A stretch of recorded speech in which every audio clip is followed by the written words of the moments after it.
గురుబ్రహ్మ ప్రేక్షకులకు నమస్కారం అండి. ఈ వీడియోలో 2026 నుండి 2027 వరకు అంటే శ్రీ పరాభవ నామ సంవత్సరంలో కన్యా రాశిలో జన్మించిన వారికి ఎలాంటి ఫలితాలు ఉంటాయో చాలా క్లియర్గా వివరిస్తానండి.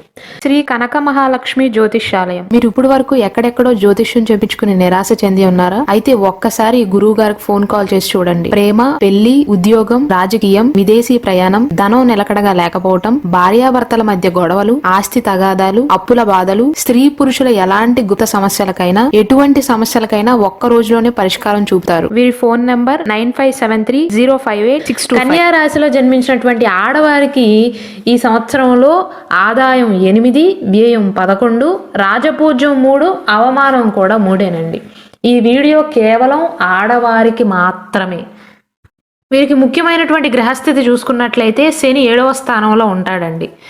దీనిని సప్తమ శని అంటారు. కావున దాంపత్య జీవితంలో చిన్న చిన్న ఆటంకాలు వస్తాయి. భాగస్వామ్యాలపైన ఒత్తిడి ఉంటుంది, అంటే వ్యాపార భాగస్వామ్యాలపైన. రాహు 6వ ఇంట్లో ఉండటం వల్ల శత్రువులపైన విజయాన్ని సాధిస్తారు. రుణ విముక్తి ఉంటుంది.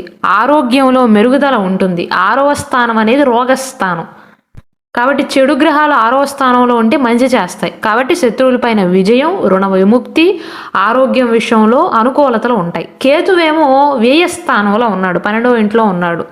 కాబట్టి అనవసరమైనటువంటి ఖర్చులు, నిద్రలేమి సమస్యలు, నిద్ర పట్టకపోవటం, విదేశీ ప్రయాణాలపైన దృష్టి ఎక్కువ అవుతుంది. గురువు 10వ ఇంట్లో ఉన్నాడు. అంటే మొదటి 6 నెలల సమయంలో జూన్ 2వ తారీఖు వరకు గురువు కర్మస్థానంలో ఉన్నాడండి, వృత్తికి సంబంధించినటువంటి స్థానంలో ఉన్నాడు. కాబట్టి ఇంట్లో పనులు చేస్తూ బయటికి వెళ్ళి కూడా కష్టపడుతున్నటువంటి కన్యా రాశిలో జన్మించినటువంటి మహిళలకు అనుకూలమైనటువంటి గోచారం ఉంటుంది. పదోన్నతులు లభించటం కానీ, మంచి అవకాశాల కోసం కష్టపడతారు. కొత్త ఉద్యోగ ప్రయత్నాలు ఫలించే అవకాశాలు ఉంటాయి. సాధారణంగా శుభగ్రహమైనటువంటి గురువు 10వ ఇంట్లో ఉంటే దీనిని హౌస్ ఆఫ్ ప్రొఫెషన్ అంటారండి. కాబట్టి పనిలో గౌరవం, గుర్తింపు లభిస్తాయి. ఆదాయంలో పెరుగుదల ఉంటుంది. వృత్తిపరమైనటువంటి ఎదుగుదల ఆర్థిక పరంగా లభిస్తుంది. అయితే డిసెంబర్ 5వ తారీఖు వరకు కూడా కేతు 12వ ఇంట్లో ఉండటం వల్ల, 12వ ఇల్లు అనేది విదేశాలకు సంబంధించినది, వ్యయానికి సంబంధించినది, ఖర్చులకు నష్టాలకు సంబంధించినది. కాబట్టి అనవసరమైనటువంటి ఖర్చులు కూడా ఉంటాయి. కేవలం 6 నెలల సమయంలో మాత్రమే కాదండి, డిసెంబర్ 5వ తారీఖు వరకు కేతు అదే స్థానంలో ఉంటాడు. అయితే అక్టోబర్ 31వ తారీఖు తర్వాత కేతువుతో పాటుగా గురువు కూడా వ్యయ స్థానంలో కూర్చుంటాడు. కాబట్టి అంత ప్రాబ్లం ఉండదు. కానీ ఈ సమయంలో మాత్రం ఖర్చులు ఖచ్చితంగా ఉంటాయి కన్యా రాశిలో జన్మించినటువంటి ఆడవారికి. అలాగే సప్తమ శని వల్ల శని వివాహ స్థానంలో కూర్చుంటున్నాడు. కాబట్టి దాంపత్య జీవితంలో కాస్త ఒత్తిడి అనేది పెరుగుతుందండి. అంటే మీకు మీ భర్తకి మధ్య చిన్నపాటి అపార్థాలు కానీ, ముఖ్యంగా అహంకారానికి సంబంధించినటువంటి సమస్యలు రాకుండా జాగ్రత్తలు తీసుకోవాలి. కాబట్టి ఒకరినొకరు గౌరవించుకోవటం ముఖ్యం. వివాహపరంగా చూసుకున్నట్లయితే, అంటే కన్యా రాశిలో జన్మించినటువంటి ఆడవారికి కనుక ఇంకా వివాహం కాక వివాహ ప్రయత్నాలు చేస్తున్నట్లయితే, శని వెళ్ళి వివాహ స్థానంలో ఉన్నాడు కదా, కాబట్టి వివాహ ప్రయత్నాలలో ఆలస్యం ఉంటుందండి. సంబంధాలు నిశ్చయమైనప్పటికీ కూడా కొన్ని ఆటంకాలు అనేవి ఎదురవుతాయి. భర్తతో కానీ, అత్తమామలతో కానీ సంబంధాలు అనేవి యావరేజ్గా ఉంటాయి, అంటే మధ్యస్థంగా ఉంటాయి, మధ్యస్థ ఫలితాలను సూచిస్తున్నాయి. అయితే శని 7వ స్థానంలో ఉండటం అంత అనుకూలమైనటువంటి గోచారం అయితే కాదండి. మీకు మీ భర్తకి మధ్య ఇగోకి సంబంధించినటువంటి ఇష్యూస్ వస్తాయి. ఒకవేళ మీకు సంతానం కనుక ఉన్నట్లయితే పిల్లల కెరీర్ విషయంలో కానీ, వారి చదువు పైన కానీ ఎక్కువగా శ్రద్ధ పడతారు. పిల్లల విషయంలో బాగానే ఉంటుంది, సంతాన విషయంలో బాగానే ఉంటుంది. 6వ ఇంట్లో రాహు ఉన్నాడు కాబట్టి సంతానం లేక సంతానం కోసం ప్రయత్నాలు చేస్తున్న వారికి వైద్య సలహా తీసుకోవటం చాలా ఉత్తమం అండి. జూన్ 2వ తారీఖు తర్వాత, అంటే ద్వితీయార్థంలో, ఈ సంవత్సరంలోని 6 నెలల తర్వాత గురువు లాభస్థానంలోకి అడుగు పెడతాడు. ఇది అత్యంత అనుకూలమైనటువంటి గోచారం అండి. గురువు ఎప్పుడైతే లాభస్థానంలో ఉంటాడో కన్యా రాశిలో జన్మించినటువంటి మహిళలకు ఆర్థిక పరమైనటువంటి ప్రయోజనాలను కలిగిస్తాడు. ఒక రకంగా చెప్పాలి అంటే సుఖ సౌఖ్యాలకు నెలవు అవుతుంది అని చెప్పవచ్చు. అంటే మీరు గనక ఎక్కడైనా ఉద్యోగం చేస్తున్నట్లయితే అధికార వృద్ధి, బాధ్యతాయుతమైనటువంటి పదవులకు ఎంపిక అవటం కానీ, స్నేహితులతో సత్సంబంధాలు కొనసాగటం కానీ, అనుకూలమైనటువంటి వాతావరణం ఉండటం కానీ జరుగుతుంది. మీరు గతంలో పెట్టినటువంటి పెట్టుబడులు లాభాలను ఇస్తాయండి. పుత్తడి పైన కానీ, వెండి పైన కానీ, స్థిరాస్తుల పైన కానీ గతంలో ఎక్కడో ఒక చోట పెట్టుబడి పెట్టి ఉంటారు కదా, ఆ పాత పెట్టుబడుల నుండి లాభాలు వస్తాయి, మీ కోరికలు నెరవేరుతాయి.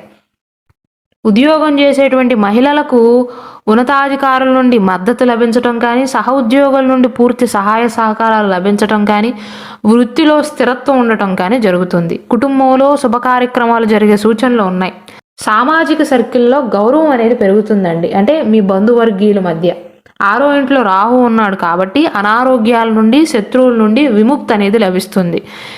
ఈ సంవత్సరం మొత్తంలో కూడా కన్యారాశిలో జన్మించినటువంటి ఆడవారికి పాజిటివ్ పాయింట్ ఏంటి అంటే, ఒకటి, ఆరోగ్యపరంగా పెద్దగా ఇబ్బందులు ఉండవు. ఎందుకంటే రాహు 6వ ఇంట్లో ఉండి మిమ్మల్ని రక్షిస్తాడు కాబట్టి. ఇంకొకటి, శత్రువుల నుండి మీకు అపాయం ఉండదు, రాహు శత్రుస్థానంలో ఉన్నాడు కాబట్టి. జూన్ 2వ తారీఖు తర్వాత గురువు బలంగా ఉన్నాడు కాబట్టి భర్తతో అనుబంధం అనేది మెరుగుపడుతుంది. అయితే ఈ సంవత్సరం మొత్తం కూడా సప్తమ శని జరుగుతుంది కాబట్టి వివాహ జీవితంలో ఆటంకాలు, అహంకారానికి సంబంధించినటువంటి సమస్యలు, మీ ఓపికకు కాస్త పరీక్ష పెట్టడం జరుగుతుంది. వివాహమైనటువంటి కన్యారాశిలో జన్మించినటువంటి మహిళలు శని 7వ స్థానంలో ఉన్న విషయాన్ని గుర్తుంచుకోవాలి. కాస్త ఓపిక పట్టాలి. అంటే ఏలినాటి శని అంత బ్యాడ్ అయితే కాదండి. పిల్లల విషయంలో మాత్రం మీ యొక్క సంతానం విజయాలను సాధించటం, వారి యొక్క పురోగతి మీకు సంతోషాన్ని ఇస్తుంది. పిల్లలతో సంతోషంగా గడుపుతారు. వివాహ ప్రయత్నాలు అనేవి వేగవంతం అవుతాయి. వివాహం కాని కన్యారాశి ఆడవారికి స్నేహితుల నుండి సహాయ సహకారాలు లభించడం కానీ, శ్రేయోభిలాషుల నుండి సహాయంతో మంచి సంబంధాలు కుదిరే అవకాశాలు ఉంటాయి.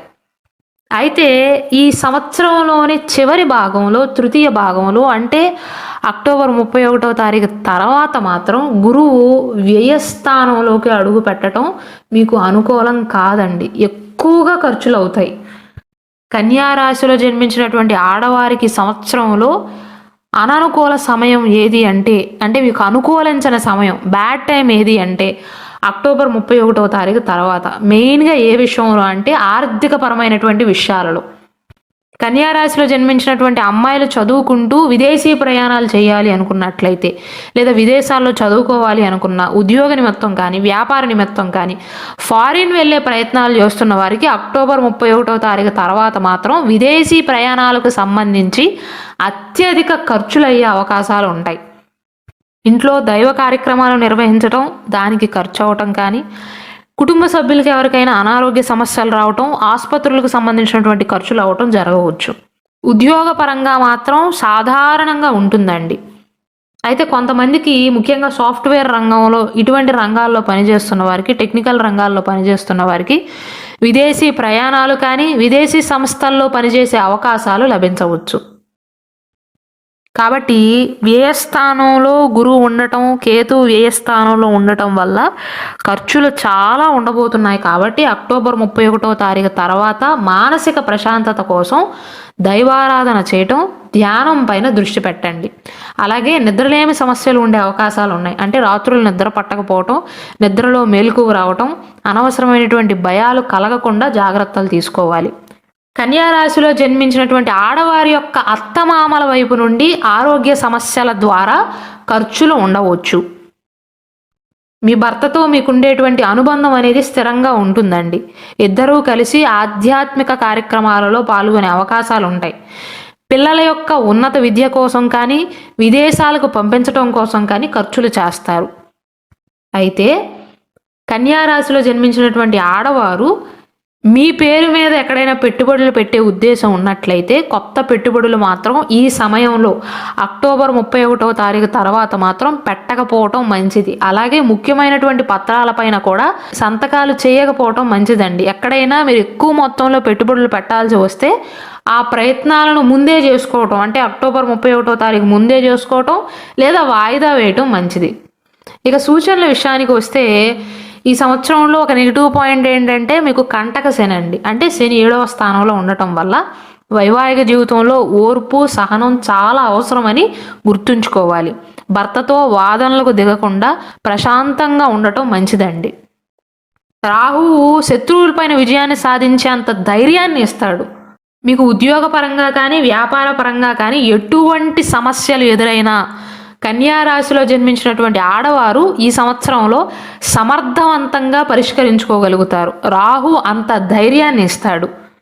మీకు ఉద్యోగపరంగా కానీ వ్యాపార పరంగా కానీ చుట్టాలలో కానీ ఎవరైనా శత్రువులు ఉన్నట్లయితే వారిపైన మీరే విజయాన్ని సాధిస్తారు. వారు మిమ్మల్ని ఏమీ చేయలేరు.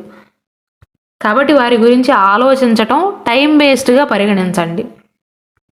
అయితే అక్టోబర్ 31వ తారీఖు తర్వాత గురువు కేతువులు ఇద్దరూ కూడా వ్యయస్థానంలో కూర్చుంటారు. కాబట్టి ఖర్చుల విషయంలో మాత్రం ప్రత్యేకించి నియంత్రణ చాలా అవసరం. ఇది మళ్ళీ ఎందుకు చెప్తున్నాను అంటే అక్టోబర్ 31వ తారీఖు తర్వాత మాత్రం ఖర్చులు చాలా ఎక్కువగా ఉండబోతున్నాయి కన్యా రాశిలో జన్మించినటువంటి ఆడవారికి. అంటే ముందే చెప్తే దానికి తగినటువంటి జాగ్రత్తలు తీసుకుంటారని మాత్రమే చెప్తున్నామండి. కన్యా రాశిలో జన్మించినటువంటి ఆడవారికి ఈ సంవత్సరంలో అదృష్ట సంఖ్య 5 అండి. ఆదివారం, బుధవారం, శుక్రవారాలు బాగా కలిసి వస్తాయి. కన్యా రాశి వారికి ఎటువంటి అనారోగ్య సమస్యలు ఎదురవుతాయి అంటే ఈ రాశిలో జన్మించినటువంటి ఆడవారికి ముఖ్యంగా ఊబకాయం, బరువు పెరిగే అవకాశాలు ఉన్నాయి. అలాగే మోకాళ్ళకు సంబంధించినటువంటి సమస్యలు రావటం, జనన అవయవాలకు సంబంధించినటువంటి ఆరోగ్య సమస్యలతో ఇబ్బంది పడే అవకాశాలు ఉంటాయి. కానీ ఓవరాల్గా మాత్రం కన్యా రాశిలో జన్మించినటువంటి ఆడవారికి ఆరోగ్యపరంగా పెద్దగా ఇబ్బందులు ఉండవండి. ఒకవేళ కన్యా రాశిలో జన్మించినటువంటి వారికి వారు జన్మించినటువంటి రాశి నక్షత్రమే కాకుండా బర్త్ డీటెయిల్స్ కంప్లీట్గా ఉన్నట్లయితే, అంటే మీరు జన్మించినటువంటి టైం కానీ డేట్ ఆఫ్ బర్త్ కానీ ఉన్నట్లయితే ప్రతి ఒక్క మనిషికి కూడా ఒకే రాశి ఒకే నక్షత్రంలో జన్మించినప్పటికీ కూడా అందరికీ ఒకే రకమైనటువంటి జాతకం ఉండదు. కొంత వ్యత్యాసం ఉంటుంది మీరు జన్మించినటువంటి టైం బట్టి, డేట్ బట్టి. కాబట్టి మీ జాతకానికి సంబంధించినటువంటి అదృష్ట రత్నం కావాలి అన్నా, జాతక రుద్రాక్ష కావాలి అన్నా, కరుంగలి మాల కావాలి అన్నా ఇక్కడ డిస్ప్లే అవుతున్న మా వాట్సాప్ నెంబర్కి మెసేజ్ చేసి ఆర్డర్స్ చేసుకోవచ్చు.